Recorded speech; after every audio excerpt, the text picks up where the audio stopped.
మనకు రెండుగా దర్శనాన్ని ఇస్తున్నప్పటికీ కూడా కలియుగంలో మనకి ఒక ఫలితం సరిపోదు అన్నట్టుగా ఒకటి మనకి ఇహలోకంలో సుఖాన్ని సర్వ సంబంధి అనుగ్రహించడానికి ఒక కన్యాదానము, రెండవ కన్యాదానం పరమణ స్వామివారి యొక్క సాహిత్యాన్ని కూడా అనుగ్రహించడానికి ఇంకో కన్యాదానం ఉన్నట్టుగా అమ్మవారి స్వయంగా విరక్తి అనే ఒక నిబంధతోటి వైకుంఠాన్ని వదిలి భూమండలాన్ని విడిచేసి మనల్ని అనుగ్రహించడానికి రెండవ అవతారాలు స్వీకరించి ఒక రూపంలో శ్రీదేవి అనగా పద్మావతి గారు, మరో రూపంలో భూదేవి అనగా గోదామవారి గారు అవతరించి మనల్ని అనుగ్రహించడానికి ఇక్కడ ఏం చేశారు.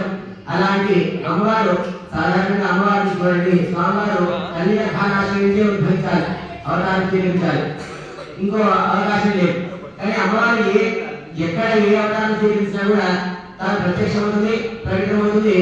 సాధారణంగా వారికి సీతామ్మవారు నాగరి దాటికి కొలకి దున్నుతున్నప్పుడు దాటి ప్రకటమై తాను జనక మహారాజు గారు ఎందుకుగానే తనకు దాకా చెప్పింది, అయ్యా ఈ క్షణం నుంచి నేను నిన్ను తండ్రిగా స్వీకరిస్తున్నాను, నా పేరు సీత అని నువ్వు తీసుకో, నన్ను కుమార్తెగా స్వీకరించడం తన తానుగా చెప్పుకుంది.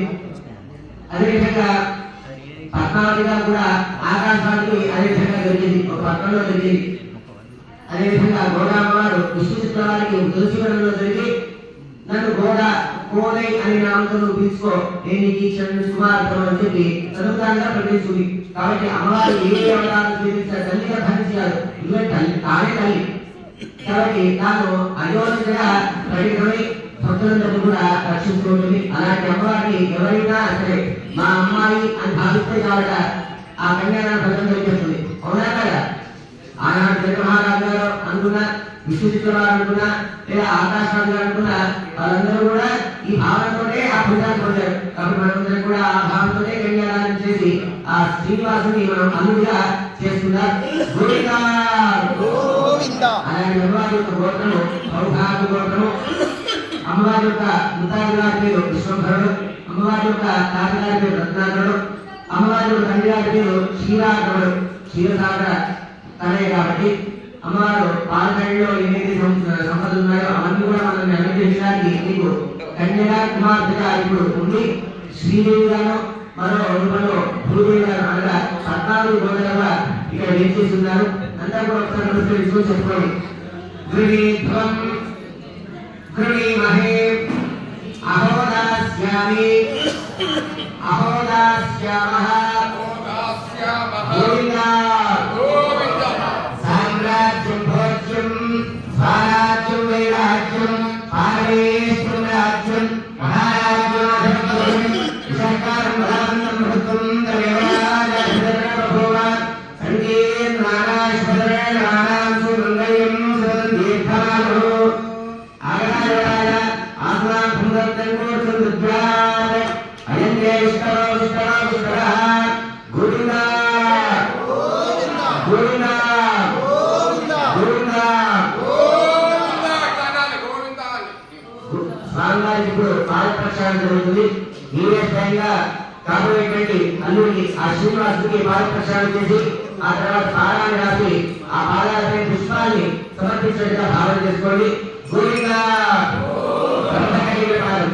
సంకీర్తన.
కావాలమ్మ బొట్టు పెట్టాక బొట్టు పెట్టాక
ఇంకా ఎవరైనా వస్త్రాలు ఇచ్చే వాళ్ళు ఉన్నట్లయితే ఆ వస్త్రాలు స్వాములకు అందజేయండి. వారు అమ్మవార్లకి స్వామివారికి సమర్పణ చేస్తారు. గోవింద